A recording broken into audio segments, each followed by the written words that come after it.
Hello everyone, TardisGuy123 here, and today I'm going to be reviewing Terror of the Autons. Now this story is the first to feature the Master, played by Roger Delgado, the first to feature companion Joe Grant, played by Katie Manning, and also the first to feature Captain Mike Yates, played by Richard Franklin. So yeah, this is the first for quite a few big things. And, of course, the biggest of them is the Master, who is still around today in Doctor Who, after about over 40 years. So, yeah, and his first incarnation, played by Roger Delgado, has to be my favourite one, I think.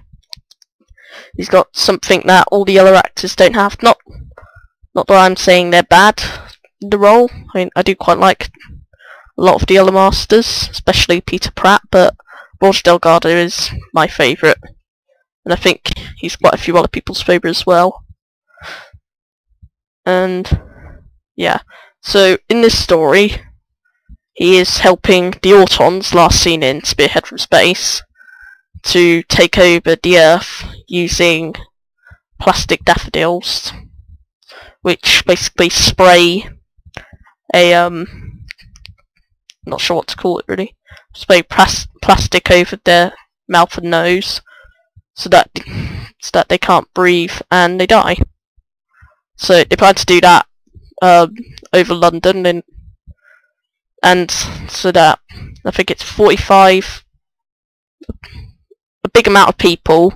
When it happens, when they drop dead, the country will be in panic, and then the Nestenes will land their invasion force.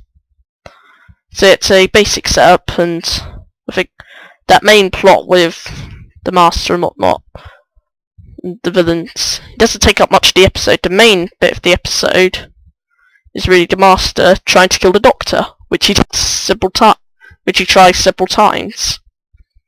So I think, so there's the first attempt by placing a bomb in the radio telescope, and he fails at that.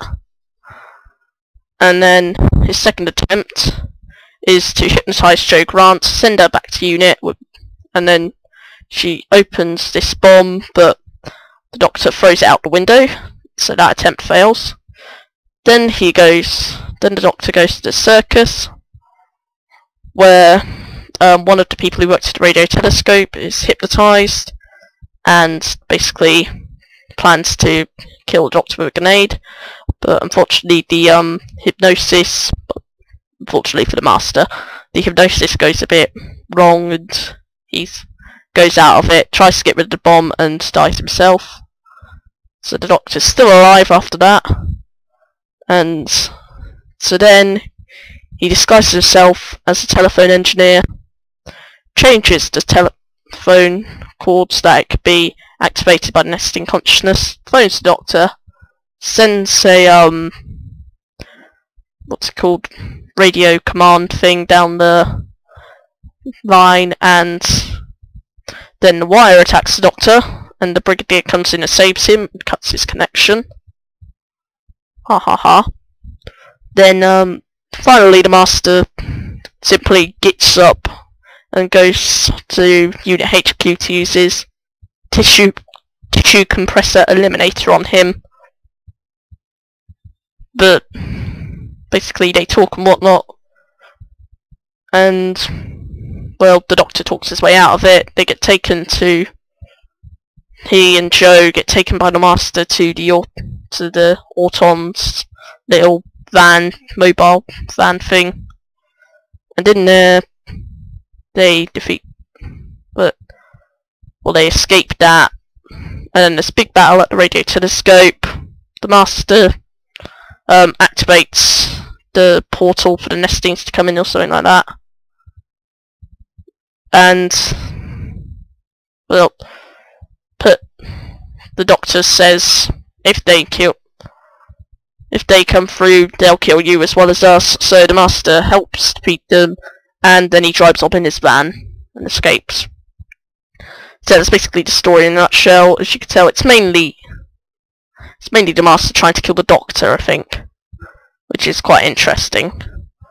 So I think my favourite part of this story is probably Roger Delgado as the Master, but I think it does have quite a few flaws. Like, number one, the Doctor is quite mean to the Brigadier, and I know they've kind of got that relationship going between them, but I think in here it does go a bit far. So I think he even says, "I'll apologise if I have the time." So I think that'd be one of the flaws, really. And also the extensive use of CSO, which I think they use it quite a lot. For the doll, I understand it's kind of necessary for that, but right at the start they have a very choppy edited scene in a museum where basically the Master breaks some glass and gets the Nestene energy unit, or whatever it is, out of there, and basically the entire backdrop is CSO and everything, and then a guard gets whacked on the head by Luigi Bossini from the circus. It's just how quick it goes by, but it leaves a bitter taste in your mouth, and it's just not a very good scene, I think. I mean, it could have been done, but I guess it's because they don't really want to create a set for such a small scene. But yeah, and there's also a scene towards the end of episode 1 where Farrell interrupts the Master in his lab, and the lab is just completely CSO again. It's just a backdrop added in, and it again doesn't look good. And I think there's another one in Farrell's kitchen, or so. When I say Farrell Senior, there's two. There's Farrell Senior and Farrell Junior, and then Farrell Senior's kitchen with his wife just going to make some coffee, and it cuts to a shot where basically the doll attacks Farrell, and his wife hears it from the kitchen, so they have her in the kitchen turning around for like a second, and that kitchen of course is CSO'd, which I don't see why that had to be there. It's just, yeah, and I think there are a couple of other examples too. I'm not really going to complain about the doll. I mean, even though it wasn't badly done, it was badly done, sorry, it was kind of necessary, and I think it worked for the time it was used. And yeah, there is quite a few other examples which I won't waste time with. So yeah, it's not, the CSO would definitely probably be my worst favourite thing about it, or least favourite, or whatever. And overall it's just very poor CSO, because they can do CSO very good and they can do it very badly, and I think this is the example where it's done very badly. So anyway, next we have kind of like the basic Joe Grant as the companion, which is, well, I'm gonna say a couple of negatives and a couple of positives. Nothing to do with the performance, but just some other factors. Now, the first scene that she's in, the Doctor is quite mean to her, and I think if he can't,